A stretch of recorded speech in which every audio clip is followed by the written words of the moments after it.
People, and you are those people who are going to change the world and are already doing that. Our first guest speaker is a woman whose story will stay with you long after you leave live.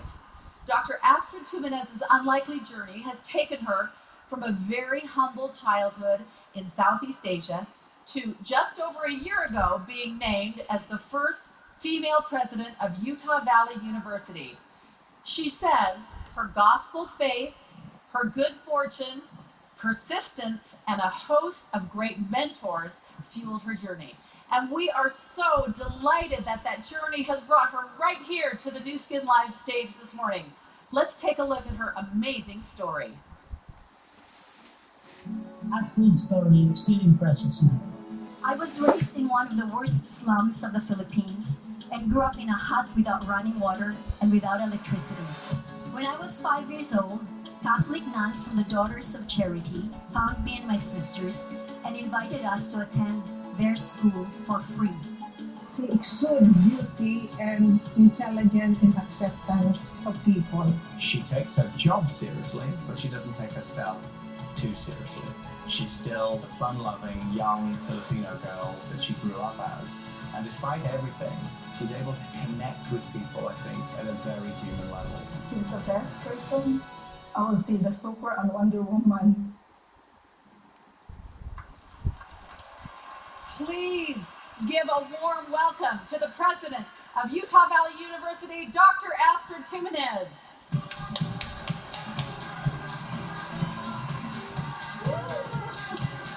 Hi, Ruth. Hi. See you in a minute. Good morning. Good morning, Nuskin. How are you feeling?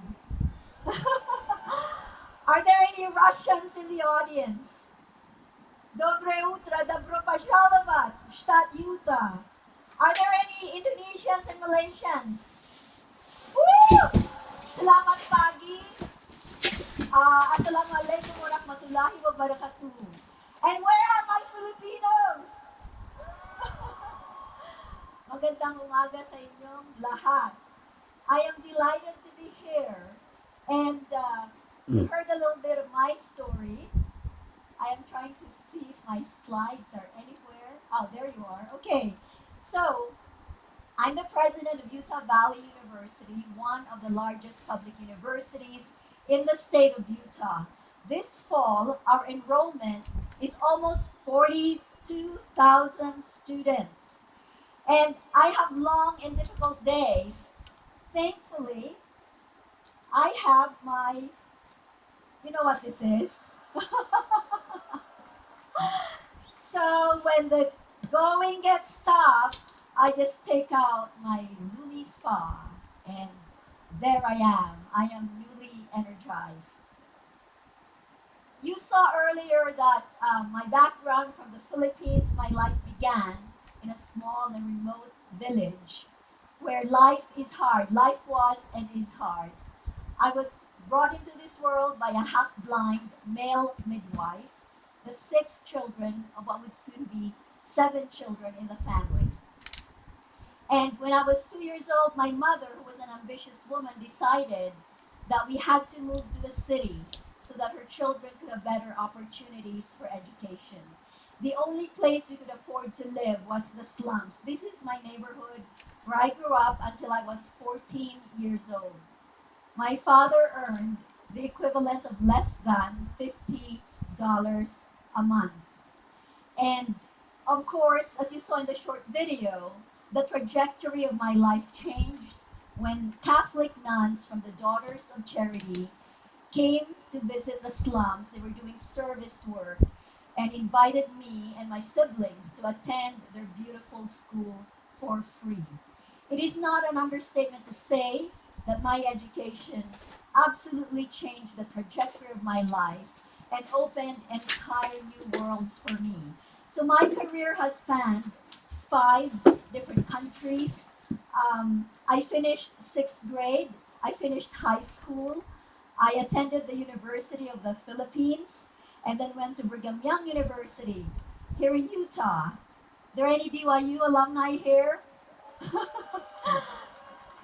I love BYU, but I'm sorry, I love UVU more. That's why I have green hair. I attended Harvard University for graduate school and then finished my PhD at the Massachusetts Institute of Technology. I've lived and traveled and worked around the world. One of my first and biggest jobs was in the former Soviet Union, where I ran a project for Harvard University and lived in Moscow. In that job, I had the chance to work with senior political and academic leaders, including President Mikhail Gorbachev, whom you see in this picture. I was also the founding vice dean of the Lee Kuan Yew School of Public Policy in Singapore, and the Lee Kuan Yew School is the premier school of public policy in Asia. In addition to that, I lived in New York City for 13 years. That was one of my big dreams. I was in philanthropy. I think some New Yorkers are clapping. I was in philanthropy and then also worked on Wall Street doing venture capital investing in biotechnology. And then for a few years, I spent a lot of time in the southern Philippines working on a peace process between the government of the Philippines and the Moro Islamic Liberation Front. So throughout this journey of living in different places, working in different places, getting my education, what are some of the lessons that I've learned? I'd like to share those with you today and hope that they will be of some relevance to you. The first thing that I learned is that dreams are free. I'm the little girl you see in this picture with her head and her chin and her hands. And I used to get really annoyed living in this nipa hut because during the rainy season, the roof would be full of holes and the water would come in.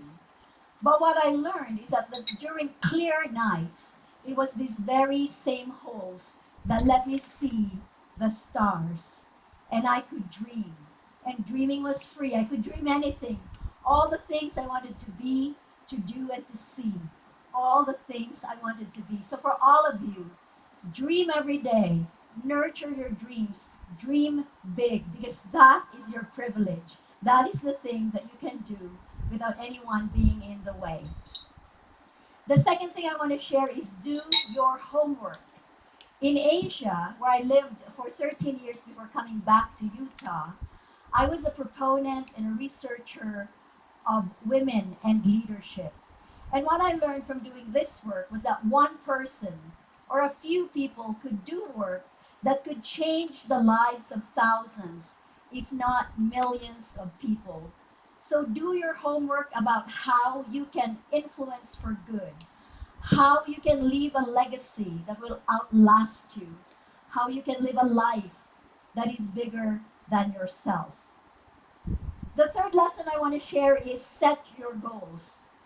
During the 10 years that I lived in Singapore, I worked with overseas migrant workers during the weekends. Many of them were from my home country, the Philippines, and they worked in Singapore as domestic helpers.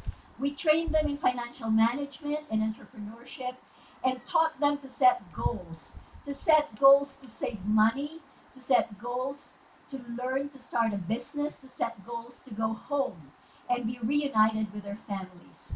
It is a critical skill to know what you want to do and when you want to do it and how you want to do it.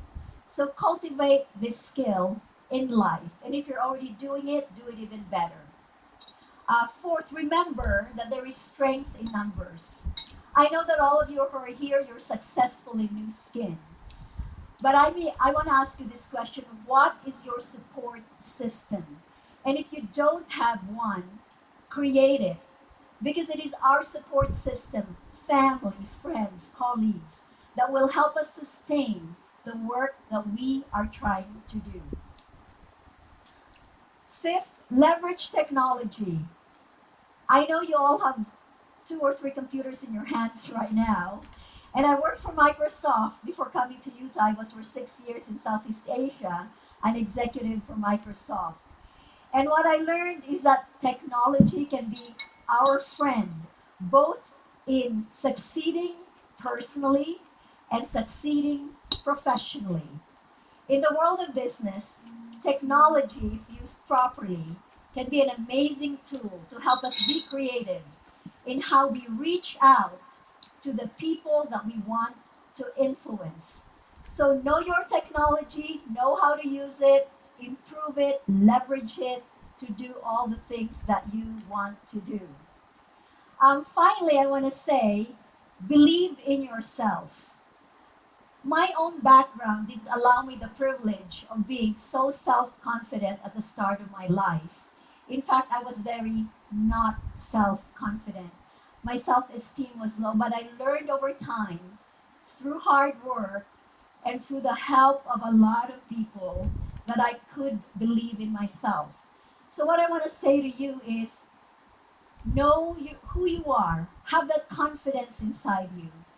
When you are discouraged or when you have doubt, remember past successes, because you can find that. When you are successful, stay humble. Stay humble, stay hungry. And know that the most important story that you can tell is the story that you tell yourself, not the story that other people tell you. It's the story that you tell yourself. So I want to leave you this thought that life is a great ride. It is a great ride. If you put your mind to it, you will be amazed at the great and amazing things that you can do every single day to help yourself and to help others.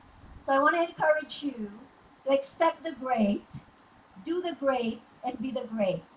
So hurrah, Nuskin. I will stay and have a conversation with Ruth Todd. Thank you.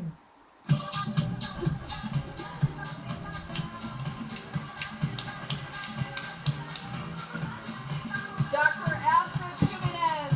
Astrid, thank you so much. Astrid, we'll come over here for just 1 second.